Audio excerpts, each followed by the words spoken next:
যেমন এই নবীগণ বাহুবলের 11 দলীয় জোট, নবীগণ বাহুবলের এই দেশের জনতা এরা যেন এই কথা সাক্ষী দিতে চান 5ই আগস্টের বিপ্লবী সেই চেতনা এদের অন্তরে সংরক্ষণ রেখে দিয়েছে।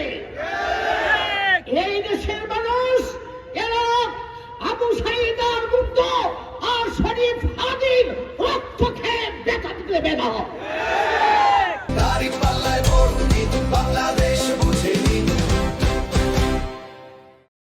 এবারের ইলেকশন অতীতের 54 বছরের ইলেকশন নয়, 12 তারিখের ইলেকশন হাদির রক্তের বদলা দেওয়ার ইলেকশন। 12 তারিখের ইলেকশন ন্যায়ের ইলেকশন, 12 তারিখের ইলেকশন ইনসাফ প্রতিষ্ঠার ইলেকশন। সুতরাং আপনারা 12 তারিখে নিজে ভোট দিবেন, অন্যকে দেওয়াইবেন।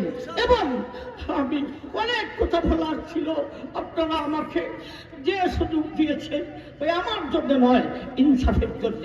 আর বাকি যে কদিন আসে ঘুমের আগে 2 রাকাত সালাতুল হাজত নামাজ পড়ে ইনসাফ প্রতিষ্ঠা হওয়ার জন্য নবীগণ বাহুবলের ইচ্ছা মার্কাকে বিজয়ের জন্য 2 রাকাত সালাতুল হাজত পড়ে দোয়া করবেন।